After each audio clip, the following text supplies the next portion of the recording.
시간이 됐으므로 사도신경으로 신앙 고백함으로써 오늘 예배도 하나님께 올려드리도록 하겠습니다. 전능하사 천지를 만드신 하나님 아버지를 내가 믿사오며 그 외아들 우리 주 예수 그리스도를 믿사오니 이는 성령으로 잉태하사 동정녀 마리아에게 낳으시고 본디오 빌라도에게 고난을 받으사 십자가에 못 박혀 죽으시고 장사한 지 사흘 만에 죽은 자 가운데서 다시 살아나시며 하늘에 오르사 전능하신 하나님 우편에 앉아 계시다가 저리로서 산자와 죽은 자를 심판하러 오시리라. 성령을 믿사오며 거룩한 공예와 성도가 서로 교통하는 것과 죄를 사하여 주시는 것과 몸이 다시 사는 것과 영원히 사는 것을 믿사옵나이다. 아멘. 우리 같이 594장 찬양하겠습니다. 594장입니다. 감사하세 찬양하세.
감사하세 찬양하세.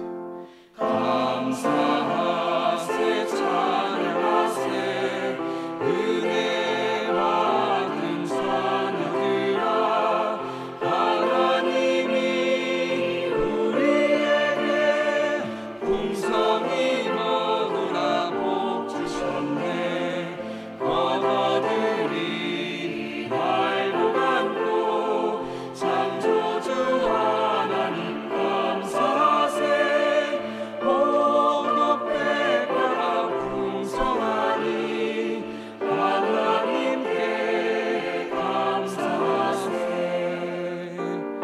우리 시간 같이 기도하도록 하겠습니다. 하나님 오늘도 같이 깨워주시고 불러주신 은혜에 감사드리며 또한 특별히 라오스에 이제 돌아오고 있는 가운데 하나님 비행기 속에서 비행기를 운전하는 우리 조종사 가운데서 모든 상황 가운데 안전을 허락하여 주시고 무사히 도착하여 하나님 은혜로 마무리하였다 고백되는 일정이 되게 하여 주시옵소서. 우리 같이 주여 외치며 기도하도록 하겠습니다. 주여 하나님 감사합니다. 오늘도 깨워주시고 불러주신 은혜에 감사를 드립니다. 특별히 라오스 선교를 마치고 돌아오는 16명의 군사들을 하나님께서 보호하여 주시고 하나님께서 지켜주시고 동행하여 주사 오는 일정 가운데 무사히 돌아올 수 있도록 하여 주시고 돌아왔을 때 하나님의 은혜로 마무리되었다라고 고백될 수 있는 하나님 그런 안전한 귀갓길이 될 수 있도록 하나님께서 보호하여 주시옵소서. 오늘 하루 살아갈 때도 믿음으로 살아가게 하여 주시고 믿음으로 마치게 하여 주시고 믿음으로 승리할 수 있게 하여 주시옵소서. 감사합니다. 오늘 하나님께 찬양과 영광을 올려드립니다. 감사드리며 예수님의 이름으로 기도합니다. 아멘. 네, 오늘 말씀은 마태복음 9장 35절에서 38절입니다. 마태복음 9장 35절에서 38절입니다.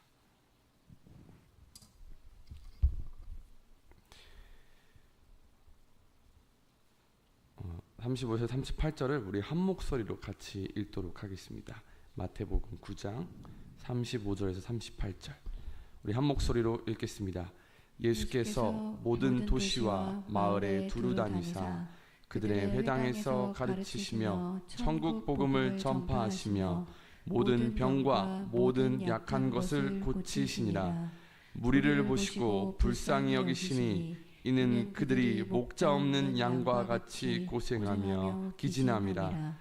이에 제자들에게 이르시되 추수할 것은 많되 일꾼이 적으니 그러므로 추수하는 주인에게 청하여 추수할 일꾼들을 보내주소서 하라 하시니라. 아멘. 제가 마태복음을 우리 청소년부 아이들하고도 또 유초등부 아이들하고도 계속해서 같이 설교를 진행하고 있습니다. 그래서 아이들에게 계속해서 믿음이 뭔지 계속 알려주고 있고 간단하지만 계속 반복적으로 예수님이 누구신지 예수님을 왜 믿어야 하는지 이렇게 알려주고 있습니다. 방금 우리 찬양했던 594장은 박정화 권사님이 작사하신 곡인데요. 예성교회라는 교회에서 권사로 40년간을 교사와 성가대원으로 봉사를 하셨다고 하시고 특별히 1절과 3절에 계속 나오는 감사하세 찬양하세 창조주 하나님께 감사하세 이 가사를 통해서 우리 풍물놀이와 꽹과리 치면서 조상신에 경배하는 잘못된 신앙을 바로 잡으려는 그 의도가 있다고 합니다. 일단은 부족한 저를 사용하신 하나님께 먼저 감사드리고 드디어 오늘로 저의 새벽을 깨우는 날이 마무리가 됩니다. 그래서 너무 하나님께 감사드립니다. 제가 아침에 일어나는 게 굉장히 제가 걱정이 되면서도 왜냐하면 제가 일어나지 못하면 여기 계신 분들은 저를 기다릴 텐데 저는 곤히 자고 있을 거고 항상 저에게 큰 거였지만 사실 오늘도 오늘 아니라 어제 새벽 설교를 마치고 원래 한두 시간 쪽잠을 자는데 어제는 수요일이었죠. 화요일에는 그렇게 했다가 아침 수업을 빼먹었습니다. 늦어가지고 늦게 일어나서 어제는 그렇게 하면 안 되겠다. 그래서 자지 않고 바로 씻고 올라가서 1시간 정도 좀 쪽잠을 자고 했는데 사람들이 저를 보고 왜 이렇게 얼굴이 왜 그러냐고 이렇게 좀 물어봤습니다. 아무튼 어제 또 채플 끝나고 우연히 또 배세 전도사님이 대학원에 오셨더라고요. 그래서 만나서 같이 점심도 먹고 그렇게 했는데 아무튼 그렇게 됐습니다. 제가 이래봬도 학교에서는 그 인싸라는 소리를 듣습니다. 모르실 분도 계실 텐데 인싸는 요즘 젊은 사람들이 쓰는 건데 쉽게 말해서 좀 발이 넓고 또 유명한 좀 사람이라는 뜻입니다. 제가 막 만나는 사람마다 안녕하세요 하고 막 다 인사하고 이름 외우고 친해지고 제가 이렇게 막 간식도 수업 시간에 사가지고 막 하고 사람들이 왜 이렇게 돈이 이렇게 많은 거냐 그래서 제가 저는 거지라고 근데 그냥 이렇게 예수님 사랑 전하는 거라고 이렇게 막 말하면서 제가 이렇게 노력을 많이 했습니다. 아무튼 저는 이렇게 말씀드린 이유는 제가 하나님 안에서 거듭남을 경험한 후에 이제는 하나님의 말씀이 성경이 제 삶과 행동의 좀 기준이 되었습니다. 예수님이라고도 말할 수 있겠죠. 그래서 제가 이제 살아가는 이 삶에서 제가 했던 행동이나 제가 생각했던 제가 가지고 있는 저의 삶의 지식이나 경험들을 이제는 다시 성경과 예수님의 기준에 다시 세워서 거기에 맞춰 보는 겁니다. 거기에 틀이 벗어난다 하면 저는 그거를 아예 제외를 시켜버립니다. 예를 들어서 우리 한국 문화에서도 장유유서라는 말이 있죠. 어른분들을 공경하고 하는 것들 물론 좋은 의미에서 있지만 토요일날마다 이렇게 저희 아버지랑 같이 점심을 먹으러 가면은 앉으면은 아버지는 가만히 계시면서 메뉴만 보십니다. 나는 이거 먹을래. 그럼 저는 이렇게 숟가락을 세팅하고 밑반찬 갖고 오고. 근데 그러면서 제가 뭔가 잘못됐다라는 걸 좀 느꼈습니다. 왜냐하면 예수님께서 성경에 인자는 섬김을 받으러 온 것이 아니라 섬김을 주러 왔다고 했는데 이상하게 목사님이 이 섬김을 받고 있는 것 자체가 저에게는 너무 이상한 거예요. 반대되는 거예요. 그래서 제가 한마디 했습니다. 목사님, 섬김을 받으러 왔습니까? 섬김하러 오셨습니까? 목사님이 좀 벙찌시더라고요. 그래서 물론 목사님도 그 전도사 시절이나 그때는 열심히 살아가셨겠지만 지금도 그렇게 살아가야 되지 않을까 제가 조금 권면을 드리니까 전도사가 나를 혼낸다고 좀 뭐라고 하시더라고요. 그래서 내가 저는 그게 아니라 그냥 말씀대로 읽는 것뿐이다 라고 좀 이렇게 얘기했는데요. 네, 아무튼 제가 말씀드리고 싶은 거는 저희 사람은 돈이나 안전이나 건강이나 가족, 자녀, 직장, 또 우리 또 믿는 우리 그리스도인들은 교회도 있고 예수님, 십자가, 말씀 이렇게 다양한 것들이 있을 텐데 과연 우리 각자가 삶에서 기준이라는 걸 세웠을 때나 아니면 중심이라는 걸 세웠을 때 그것이 과연 무엇이냐를 한번 생각해 봐야 됩니다.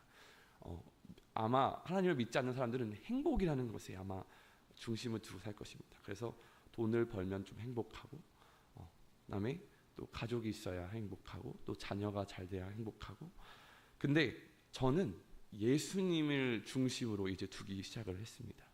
그래서 제가 사실 저번 학기에 수업을 들을 때마다 막 교수님이 열심히 뭔가를 설명을 하는데 그 설명하는 것에서 사실 저는 예수님으로밖에 연관을 짓지를 않게 되다 보니까 예수님과 관련돼서 이해가 되면은 제가 소화를 시키고 예수님과 관련돼서 이해가 안 가면 저는 그걸 아예 그냥 닫아버립니다. 그냥 이렇게 들어오지가 않더라고요. 그래서 제가 수업 시간에도 뭔가 의견을 내세울 때 저는 예수님밖에 모릅니다만 계속해서 얘기를 합니다. 나중에는 사람들이 막 웃는 거예요, 계속. 근데 저번 학기를 마치고 사실 한 교수님께서 저에게 이런 말을 좀 남겨주셨습니다. 평화원우님, 한 학기 동안 만나서 같이 공부할 수 있어서 너무 감사했습니다. 예수님을 향한 열정, 거침없는 솔직함이 제 마음에 남아 울립니다. 우리 원우님은 나중에 우리 교단에서 아주 열정적이고 순수하고 좋은 목사님이 되실 것이라 확신합니다. 방학 동안 건강하시고 다음 기회에 또 뵙으면 좋겠습니다. 하시는 사역과 학업 위에 하나님의 은혜와 평강이 함께 하시기를 기도합니다. 늘 평안하세요. 또 양우식 목사님께도 안부 전해주세요. 저희 양우식 목사님이 대학교를 다니실 때 후배로 알고 계셨는데 지금은 목사와 교수를 겸하고 계시거든요. 그래서 부족한 저를 감사하게 말씀해 주시는 게 너무 기분이 좋았는데 사실 그렇습니다. 저는 이제 무슨 일을 하든지 하나님의 이름과 뜻과 나라를 위하여 살아갈 그런 믿음으로 덮여 있는데 그런데 제가 이 사역이라는 곳에 발을 디딘다면 계속 이곳에 머문다면 저는 이 교단에 있는다면 사실 저는 이 교단을 다시금 본질로 돌아오게 하고 바로 잡는 것이 저의 하나의 사명이 되었습니다. 왜냐하면 제가 많이 보는 것도 있고 또한 사실 교단이 많지만 결국은 저희는 같은 하나님을 예배하고 같은 예수님을 믿는 사람들인데 내가 이 교단에 있는다면 나는 이 교단에서 잘못된 본질에서 벗어나고 있던 것들을 나는 다시 바로 잡을 필요가 있다라는 것이 저의 하나의 사명이 되었습니다. 그렇게 해서는 제 삶도 그렇게 거룩하게 살아가려고 더 노력을 해야겠죠. 네. 다시 이제 좀 본문으로 돌아가겠습니다. 제가 월요일, 화요일, 수요일 제가 계속 뭐에 대해서 얘기했는지 혹시 아십니까? 바로 믿음입니다. 믿음. 말씀을 통해서 계속 예수님께서는 무엇으로 또는 무엇에 의해서 사람들을 고치셨습니까? 바로 믿음입니다. 믿음으로 병든 자를, 믿음으로 죽은 자를 살리신 것을 우리가 계속해서 알아야 되는데 우리 다시 한 번 더 9장 37절을 같이 읽어보도록 할까요? 9장 37절 읽겠습니다. 시작. 이에 제자들에게 이르시되 추수할 것은 많되 일꾼이 적으니. 여러분 과연 추수할 일꾼들이 누가 과연 일꾼이 될 것 같습니까? 목사님도 아니고 사역자도 아니고 바로 나 자신입니다. 내가 그 일꾼이 되어야 되는 겁니다. 여러분, 우리가 인간의 시선으로 보면 위치나 직업이나 주어진 자리에서는 목사님이 될 수 있고 사역자가 그 일꾼으로 보일 수 있는데, 아니요, 하나님의 시선으로 봤을 때 하나님께서 부르시는 사람은 바로 나입니다. 하나님께서는 나를 계속 불러주시고 계시고 나를 일꾼으로 삼으시려고 하는 것입니다. 그런데 우리가 살아가는 세상에서는 희한하게 사람들은 팀장이나 리더의 역할을 잘 하려고 하지 않습니다. 근데 또 희한한 거는 리더의 자리에 억지로라도 세워놓으면 또 열심히 합니다. 그런데 성경에서 하나님의 말씀을 기준으로 보았을 때 우리가 지금 말했던 세상에서의 그런 모습과 다른 건 무엇이 돼야 되냐? 바로 우리 모든 그리스도인들은 모두가 다 리더가 되어야 된다는 것입니다. 리더의 자리에 있지 않아도 리더와 같은 모습들을 보여줘야 된다는 것이죠. 저는 농사에 대해서는 사실 1도 모릅니다. 왜냐하면 여기 계신 분들 더 잘할 수도 있겠지만, 근데 제가 얼핏 지나가면서 또 그리고 농사하시는 어르신들의 모습을 보면서 서로 발견한 것은 서로 이런저런 얘기도 하시면서 일도 하시고 또 서로 새참도 나눠 드시고, 제가 새참이라는 단어를 우리 이규영 장로님이랑 하시는 그 건설 현장에 제가 이제 알바로 일을 하면서 좀 알게 됐습니다. 같이 일하는 팀장님이 새참이라는 말을 쓰시던데 제가 뭐지? 찾아봤다가 일을 하다가 중간에 또 나눠 먹는 간식이라는 것도 알게 됐고, 또 알아서들 할 일이나 역할을 스스로 찾아가시면서 먼저 움직이시면서 그렇게 하나가 되는 모습을 보여주셨습니다. 근데 지금 세상의 모습은 사실 하나의 모습을 보이기가 굉장히 좀 어렵습니다. 하나가 아닌 한 명이 총대를 메고 책임을 지기를 원하고, 뉴스에서도 리더들도 누구 하나 책임을 지려고 하지 않고 떠넘기는 모습을 많이 제가 봤습니다. 그래서 제가 그걸 보고 질문이 든 것은, 과연 우리는 누구인가? 라는 질문을 여러분들이 던졌을 때, 나는 누구인가 라는 정체성을 물어봤을 때 누구라고 대답을 하시겠습니까? 남자? 나는 여자? 나는 내 이름 양평화? 나는 사역자? 직장인? 학생? 엄마? 아빠? 아니요, 저는 당당히 제 정체성을 얘기할 겁니다. 저는 그리스도인입니다. 저는 예수쟁이입니다. 여러분, 우리가 예수에 미쳤다고 소리를 한번 들어봐야 되지 않겠습니까?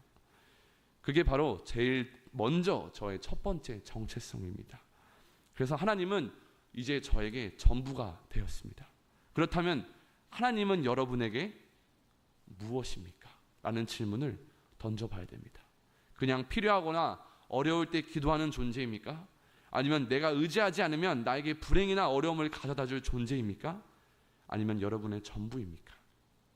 또한 하나님의 말씀은 여러분에게 어떠한 존재입니까? 그냥 읽는 책입니까? 거들떠보지도 않는 존재입니까? 아니면 내가 하나님을 믿고 나서부터 이제는 내가 삶으로 살아가야 될 새로운 기준이 되는 지표입니까? 또한 예수님은 여러분에게 어떠한 분이십니까?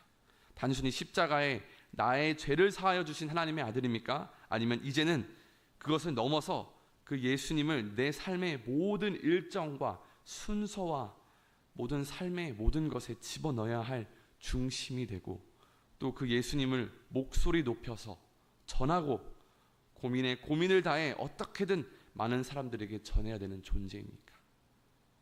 우리의 믿음을 다시 점검해야 됩니다. 1 더하기 1은 2가 되는 것이죠. 그죠? 그러면 하나님 더하기 믿음은 하나님 말씀을 신뢰한다는 것이 되어야 하는 것과 마찬가지입니다. 말씀을 읽어야 우리가 하나님에 대해서 더 알게 되고, 하나님을 알게 될수록 하나님을 향한 믿음이 신뢰로 변하여진다는 것입니다.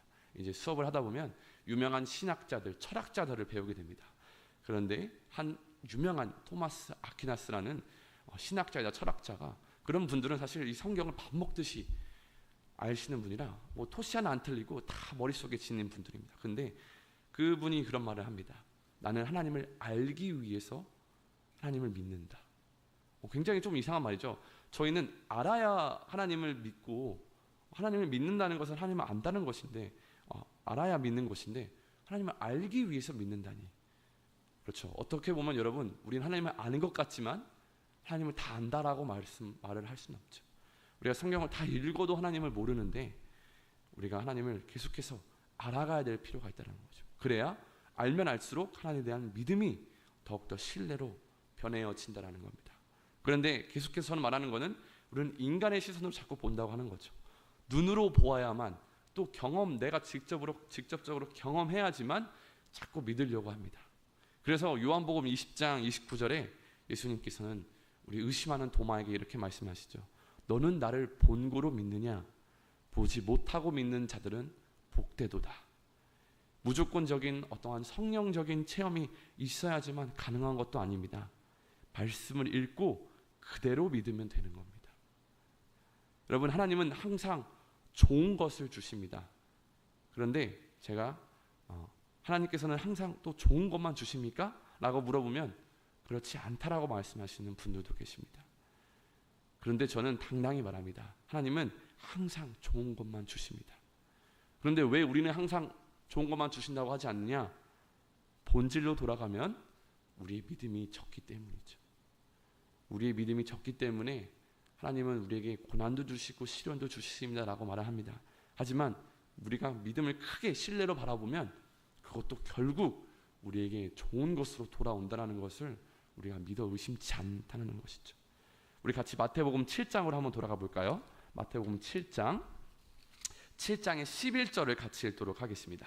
마태복음 7장 11절. 네, 7장 11절. 너희가 같이 읽어볼까요? 시작. 너희가 악한 자라도 좋은 것으로 자식에게 줄 알거든 하물며 하늘에 계신 너희 아버지께서 구하는 자에게 좋은 것도 주시지 않겠느냐. 그렇습니다. 하나님은 항상 좋은 것만 주신다는 것을 여러분은 믿어 의심치 않아야 됩니다. 네, 여러분, 그러면 다시 7절도 한번 같이 읽어볼까요? 7절 시작. 구하라 그리하면 너희에게 주실 것이요, 찾으라 그리하면 찾아낼 것이요, 문을 두드리라 그리하면 너희에게 열릴 것이니. 여러분, 믿음으로 우리가 구하면, 믿음으로 두드리고 찾으면 하나님께서 분명히 주신다는 것을 성경에서는 계속해서 말하고 있습니다. 그런데 우리가 성경을 계속 보지 않으니까, 또 하나님을 믿지 않으니까 그것이 하나님께서 너무나 안타까울 뿐이라는 것이죠. 네, 여러분, 우리가 믿음이 충만한 사람들이 되어서 하나님께서 항상 복 주시고 들어주시고 채워주시는 자들이 되기를 소망합니다. 여러분, 사역자도 내 옆 사람도 하나님께서 찾으시는 추수한 일꾼은 따로 있는 것이 아닙니다. 바로 여러분이 하나님께서 찾으시는 그 일꾼입니다. 그렇기 때문에 여러분, 내가 하나님의 말씀을 이제 인생의 기준으로 삼고 말씀대로 그대로 믿으며 살아갈 때에 그 믿음이 신뢰함이 되어 하나님께서 귀하게 복 주시고 사용하시는 일꾼이 되리라 소망하며 그렇게 되기를 간절히 소망합니다. 네, 우리 시간 같이 기도하겠습니다. 찬양 틀어주시고요. 하나님 감사합니다. 오늘도 하나님께서 인도하여 주시고 여기까지 불러주시고 우리로 말씀을 사모하고 하나님을 바라보고 하나님을 향한 믿음이 신뢰함으로 변하는 과정을 깨닫게 해주심에 감사합니다. 하나님, 오늘도 우리로 하여금 큰 믿음을 허락하여 주사 믿음으로 오늘 하루를 살아가게 승리하게 하시고, 또한 특별히 라오스를 선교를 마치고 돌아오는 16명의 군사들을 하나님 보호하여 주셔서 돌아오는 발걸음 하나님께서 인도하여 주시고 하나님께서 보호하여 주시고, 또한 은혜로 돌아왔다 고백하는 그런 하나님의 귀한 일꾼들 될 수 있게 하여 주시옵소서. 오늘도 하루를 살아갈 때 내가 그 일꾼이 되게 하셔서 나로 믿음을 성장시켜 주시고, 분명히 성경을 통하여 믿음으로 의심치 않고 구하면 하나님께서 구해 주시고, 찾으면 찾게 해주시고, 두드리면 열리게 해주신다라고 우리가 의심치 않고 성경을 통해 보고 읽고 들었사오니 그대로 믿는 자가 되게 하여 주시옵소서. 예수님은 믿음으로 병든 자를 고치셨고 하나님께서는 믿음으로 그들을 구원하셨고, 하나님, 우리가 그 믿음의 조상이 되게 하여 주시옵소서. 이제는 아브라함이 믿음의 조상이 아니라 우리가 믿음의 조상이 되어 자녀들에게 우리의 믿음을 남겨주게 하여 주시옵소서. 오늘도 살아갈 믿음을 허락하여 주셔서 인간의 눈으로 보지 않게 하여 주시고 하나님의 눈으로 바라보게 하여 주시옵소서. 너는 나를 본고로 믿느냐? 나를 보지 않고 믿는 자가 복되도다라고 말씀하셨습니다. 우리가 믿음으로 바라보면 하나님은 항상 우리에게 좋은 것을 주셨습니다. 우리가 악한 자라도 자식에게 좋은 것을 줄 알거든 하물며 하늘에 계신 너희 아버지께서 너희에게 항상 좋은 것을 주시지 않겠느냐. 믿음으로 오늘도 살아가게 하여 주시옵소서. 믿음으로 살아가게 하여 주시옵소서. 이 믿음이 신뢰함이 되게 하여 주시옵소서. 하나님을 믿는다는 것은 하나님의 말씀을 신뢰한다는 것입니다. 그 말씀을 그대로 신뢰하게 하여 주시옵소서. 우리의 눈에는 그렇게 보이지 않을지라도 하나님께서는 반드시 역사하신다고 하셨습니다. 내가 더딜지라도 반드시 역사하리라 라고 하나님께서는 말씀하셨습니다. 감사합니다. 하나님 감사합니다.